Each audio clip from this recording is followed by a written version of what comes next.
BMRCL ಮೇಲೆ ಒತ್ತಡ ಹಾಕಿ metro ದರ ಏರಿಕೆ ಮಾಡಿಸಿದೆ ರಾಜ್ಯ ಸರ್ಕಾರ. ಹೀಗಂತ ಬೆಂಗಳೂರಿನ ಸುದ್ದಿಗೋಷ್ಠಿಯಲ್ಲಿ ಜೆಡಿಎಸ್ ಯುವ ಘಟಕದ ರಾಜ್ಯಾಧ್ಯಕ್ಷ ನಿಖಿಲ್ ಕುಮಾರಸ್ವಾಮಿ ಅವರು ಗಂಭೀರ ಆರೋಪವನ್ನ ಮಾಡಿದ್ದಾರೆ. ಇದೊಂದು ಹಗಲು ದರೋಡೆ.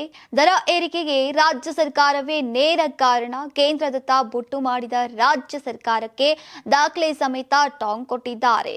ಬೆಂಗಳೂರು ಮೆಟ್ರೋ ದರ ಏರಿಕೆ ಈಗ ಜನಸಾಮಾನ್ಯರ ಜೇಬಿಗೆ ಕತ್ತರಿ ಹಾಕ್ತಾ ಇದೆ. 10 ತಿಂಗಳಲ್ಲಿ 2 ಬಾರಿ ದರ ಏರಿಸಿರುವುದು ಈಗ ಖಂಡನೀಯ. ಬಿಎಂಆರ್ಸಿಎಲ್ಗೆ 13 ಕೋಟಿಗೂ ಹೆಚ್ಚು ಸಾಲ ಇದೆ. ಅದರ ಮರುಪಾವತಿಗೆ ಮಾಡಬೇಕಾಗತ್ತೆ. ಇನ್ನು ಜೊತೆಗೆ ಇದರ ಕಾರ್ಯಾಚರಣೆಗೆ ವೆಚ್ಚ ಕೊಡಬೇಕಿದೆ. ಇನ್ನು ಟಿಕೆಟ್ ಮತ್ತು ಟಿಕೆಟೇತರ ಮೂಲಗಳಿಂದ ಆದಾಯ ಬರ್ತಾ ಇಲ್ಲ.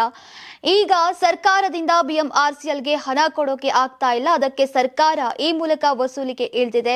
ಪ್ರತಿ ವರ್ಷ ಸ್ವಯಂ ಚಾಲಿತವಾಗಿ ಮೆಟ್ರೋ ಪ್ರಯಾಣ ದರ ಏರಿಕೆಯಾಗುವ ಸೂತ್ರ ರೂಪಿಸುವಂತೆ ದರ ನಿಗದಿ ಸಮಿತಿಯನ್ನ ರಾಜ್ಯ ಸರ್ಕಾರ ಕೋರಿದೆ.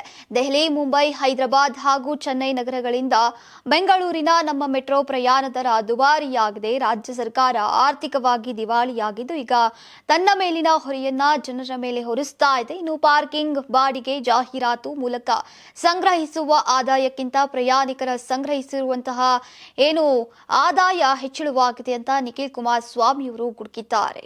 ಯಾರಾಗ್ತಾರೆ ಎಂಎಲ್ಎ ಅಭ್ಯರ್ಥಿ 2028 ಶೀಘ್ರದಲ್ಲೇ. ಪ್ರತಿದಿನ ಒಂದೊಂದು ಕ್ಷೇತ್ರದ ಟಿಕೆಟ್ ಆಕಾಂಕ್ಷಿಗಳ ಸಂಪೂರ್ಣ ಮಾಹಿತಿ ಪೊಲಿಟಿಕಲ್ ಜರ್ನಲಿಸ್ಟ್ ಕೆಎಂ ಶಿವಕುಮಾರ್ ಅವರಿಂದ.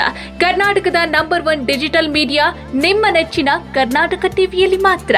ನೀವು ಸಣ್ಣ ಆಗ್ಬೇಕಲ್ವಾ? ಅದು ಒಂದು ಉತ್ತಮ ಆಹಾರದಿಂದ ಸಣ್ಣ ಆಗ್ಬೇಕಲ್ವಾ? ಪ್ರತಿದಿನ ನಮ್ಮ ಜೀನಿ ಸ್ಲಿಮ್ ನ ಯೂಸ್ ಮಾಡಿ ಯಾವುದೇ ಸೈಡ್ ಎಫೆಕ್ಟ್ ಇಲ್ದಂಗೆ ನೀವು ಸಣ್ಣ ಆಗ್ತೀರಾ.